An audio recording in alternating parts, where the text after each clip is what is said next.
안녕, 이하래주 논술 선생님이에요. 오늘은 9강 본문 41쪽 첫째 줄부터 44쪽 셋째 줄까지예요. 시작해 볼까요? 그럼 오늘 본문은 어떤 내용이었나요? 내용을 직접 정리해 보세요. 주요 내용을 머리에 떠올리면서 공책에 적어 보세요.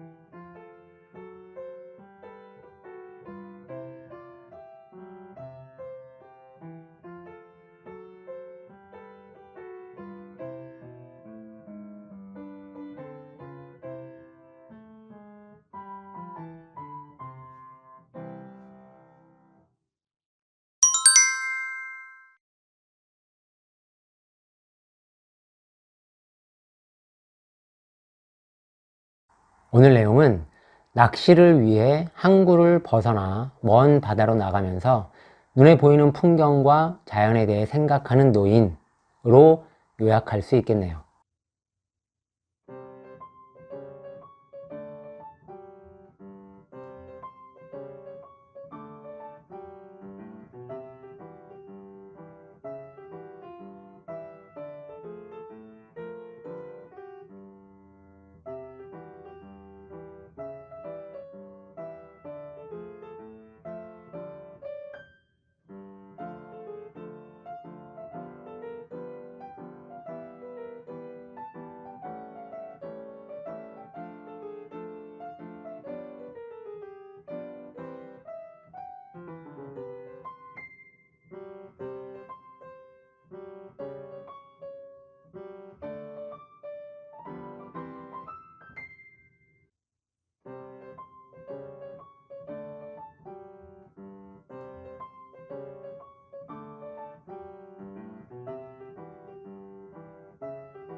먼저 나무못. 나무못은 말 그대로 나무로 만든 못이에요. 쉬운 단어라고 할 수 있겠죠. 다음은 모자반.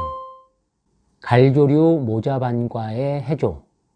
몸은 뿌리, 줄기, 잎의 구분이 뚜렷하고 1에서 3m 이상 자라는데 줄기 밑동의 헛뿌리로 바위에 붙어 산다.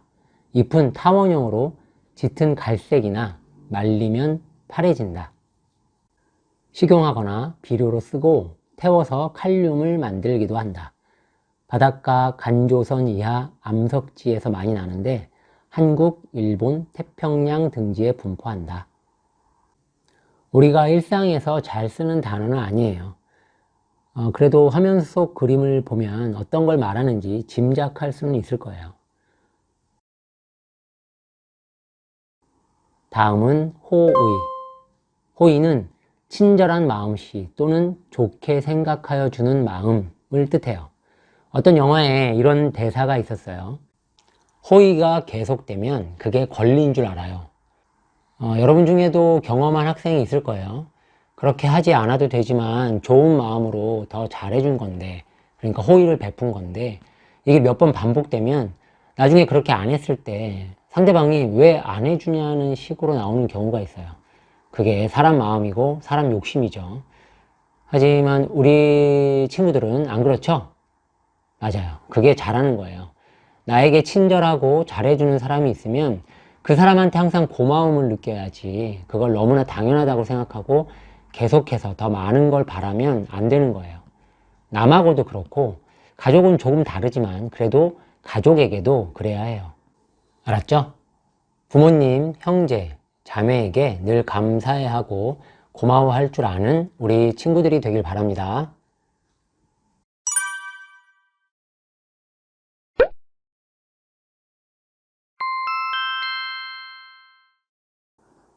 문장 교정 시간입니다. 오늘은 어떤 문장을 교정해 볼까요? 화면에 문장이 보이죠? 화면에 나온 문장을 공책에 옮겨 적고 적당한, 적절한 시간 안에 마음껏 고쳐보세요.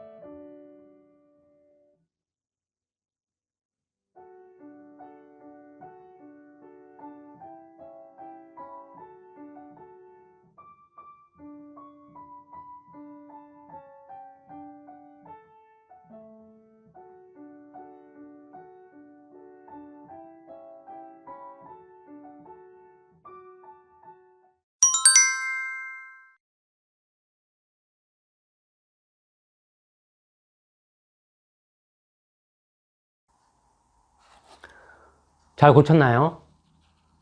어떻게 고쳤을지, 우리 친구들은 어떻게 고쳤을지 궁금하네요. 혹시 어려웠나요? 계속해서 말하지만 단어 순서만 바꿀 수도 있고 한 단어만 고쳐도 상관없어요. 다만 바꾼 문장이 말이 안 되거나 뜻이 바뀌면 안 되겠죠. 이 문장에서는 어떤 단어를 어떻게 바꿀 수 있을까요? 장소를 곳으로, 그리고 뭐 사방으로를 여기저기로, 또 퍼지기를 흩어지기로 바꿀 수도 있겠죠. 한번 볼까요? 배들은 항구를 벗어나 각자 원하는 곳을 찾아,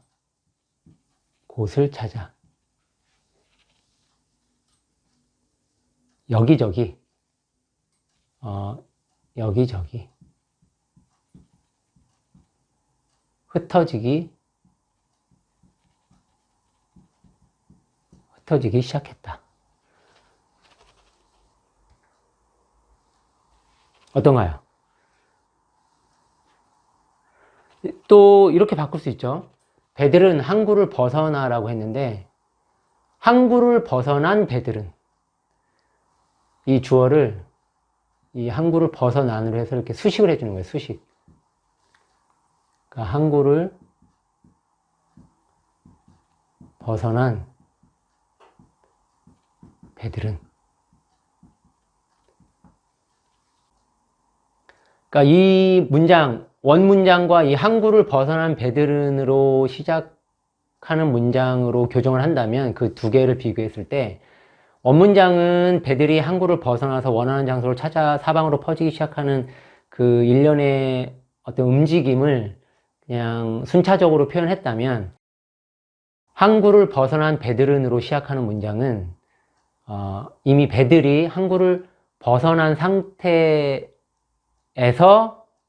문장을 표현했다고 볼 수 있죠. 아주 미묘한 차이가 있다고도 생각할 수 있지만 의미는 같다 라고 이해할 수 있는 문장이에요. 그러니까 이렇게도 문장을 교정할 수 있고, 또 하나는 이렇게 배들은 항구를 벗어나 각자 원하는 곳을 찾아 여기저기 흩어지기 시작했다 라고도 볼 수 있죠. 항구를 벗어난 배들은 미묘한 차이가 있을 수는 있다. 그러니까 그렇게 읽힐 수 있고 그런 의미로 볼 수도 있다. 하지만 아주 세밀하게 세밀하게 정확한 문장을 요하는 상황이 아니라면 이런 표현도 가능은 하다라고 이해하면 좋겠어요. 그럼 다음 문장. 화면에 나온 문장을 공책에 옮겨 적고 이 문장 역시 적절한 시간 안에 재미있게 아주 창의적으로 한번 잘 고쳐보세요.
잘 고쳐봤나요?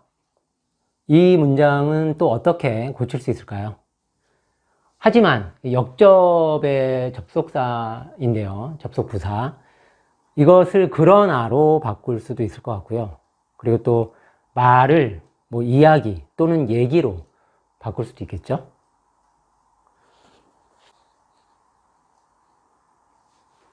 보면 하지만 이걸 그러나 그런 얘기들도 항상 바다를 그러나 그런 얘기들도 항상 바다를 여자로 생각하며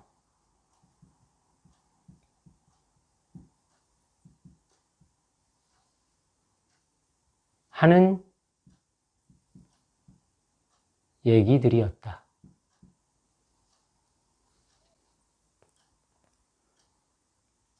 이건 어떤가요?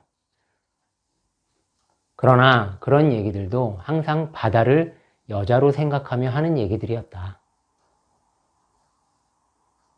혹시 선생님이 바꾼 내용을 보고 갑자기 또 다르게 고치고 싶은 마음이 들 수도 있어요.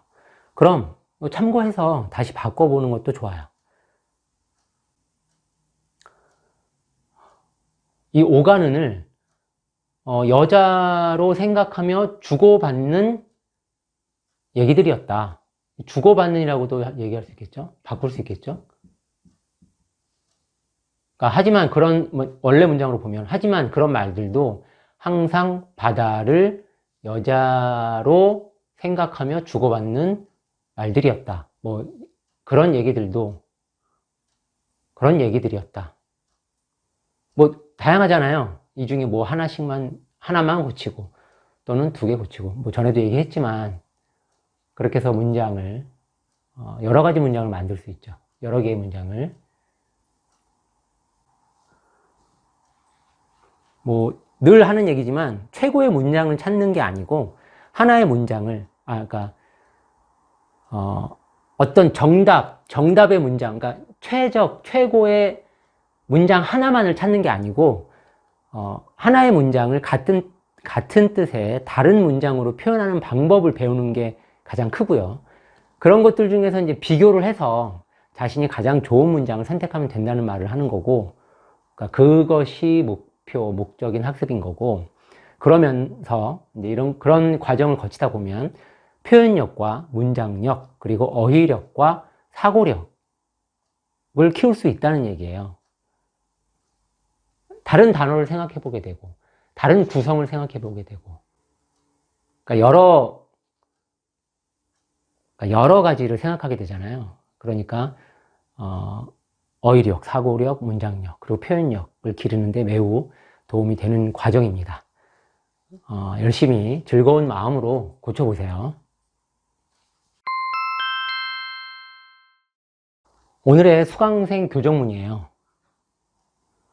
오늘의 수강생은 벗어나를 떠나로 고치고 장소를 찾아 사방으로를 장소로로 아주 간략하게 줄였어요. 괜찮아요. 한결, 간결해졌죠? 원래 문장이 좀 더 세밀한 의미를 구체적으로 담고 있긴 하지만 교정 문장에 그 뜻이 없지는 않아요. 벗어나와 떠나는 어감이 살짝 다르긴 하지만 그렇다고 의미가 다르다고 볼 수 없고요. 원하는 장소를 찾아 사방으로는 정해져 있지 않은 어떤 좋은 장소를 찾는 의미가 크다면 교정 문장, 원하는 장소로는 이미 원하는 장소가 있었다는 의미로도 읽을 수 있고 그런 장소를 찾으려 한다는 의미 둘 다로도 읽을 수 있어요. 따라서 어떻게 읽느냐에 따라 조금 의미가 다를 수는 있지만 원래 문장의 뜻으로도 충분히 읽힐 만한 교정문이라고 볼 수 있어서 잘 고쳤다고 할 수 있어요. 잘했네요. 교정을 학습하다 보면 이렇게 미묘한 차이를 느끼고 구별할 수 있는 글에 대한 감각과 또 좋은 글을 알 수 있는 안목도 높아져요. 그러니까 꾸준히 그리고 성실하게 잘 학습하길 바랍니다. 그럼 오늘 교정 수업은 여기까지 할게요. 오늘의 주목 이 문장이에요. 노인은 날치를 매우 좋아했다. 바다에선 둘도 없는 친구이기 때문이었다. 하지만 새들을 보면 가여운 마음이 들었다. 우리 교재에 노인과 바다 42쪽 끝줄에서 43쪽 둘째 줄에 이르는 문장이에요. 오늘 이 문장에서 우리가 생각해 볼 내용은 세계관, 자연관, 생명 존중이에요. 이 키워드들을 활용해 짧은 글을 지어보세요. 키워드들을 넣어서 문장을 만들어도 되고 주목 이 문장처럼 이 단어들이 키워드가 될 만한 문장을 지어도 돼요.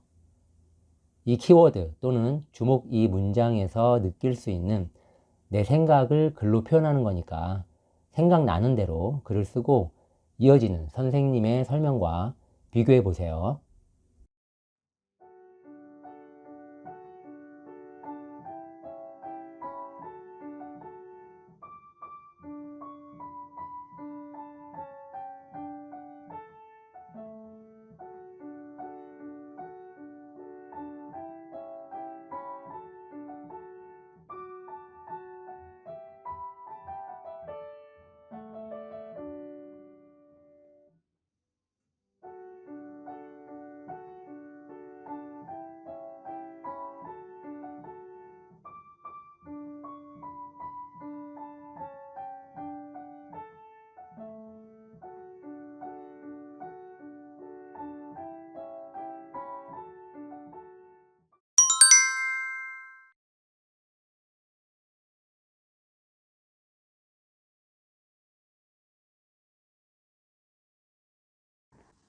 자연에 대한 노인의 자세를 알 수 있어요. 우리 친구들도 잘 알겠지만 오늘 본문 마지막 부분에도 바다를 대하는 노인의 자세가 나오잖아요. 뒤에 가면 해와 달과 별에 대해서 언급하는 부분도 나올 거예요. 노인은 이렇게 생물이든 무생물이든 자신을 둘러싼 모든 자연을 의인화해서 받아들이고 있어요. 그러니까 단순히 인간을 중심으로 인간 외의 다른 것을 감정 없이 대하는 게 아니라 자연을 그냥 하나의 인간처럼 대하는 거죠. 그래서 이해하고 존중하고 때론 그 대상에 대해 자신의 감정을 표현하는 거예요. 이런 자세가 외롭고 고독한 노인의 처지에서 비롯되었다고도 볼 수 있지만 책에서 보듯이 신앙에 근거한 창조적 기원관이 바탕에 있기 때문이라고 보는 게 더 합리적이라 할 수 있어요. 지금은 아직 나오진 않아요. 근데 뒤에 보면 뭐 주기도문을 외운다거나 또 성모성을 외운다거나 하는 그런 종교적 그 발언이 나오거든요. 그러니까 종교적인 내용이 나와요. 이 노인이 뭐 신앙이 투철한, 뭐 독실한 그런 신자는 아니지만 이라면서 자신의 얘기를 하는데 그러니까 그런 걸 바탕으로 생각해 보면 창조적 기원관이 노인에게 바탕에 깔려 있는 거죠. 창조적 기원관은 신이 세상을 창조했다고 보는 관점이에요. 노인은 신이 창조한 이 세계에서 자연도 하나의 의미 있는 피조물로 바라보고 있는 거죠. 우리 친구들은 아직 어리기 때문에 이 세상이 어떻게 생겨났는지, 즉 기원에 관한 생각을 깊이 있게 해본 친구들은 거의 없을 거라 생각하는데, 실제 우리가 살다 보면 우리의 기원에 대해 한 번쯤은 진지하게 사유하는 때가 올 거예요. 그러니까 생각하는 때가 올 거예요.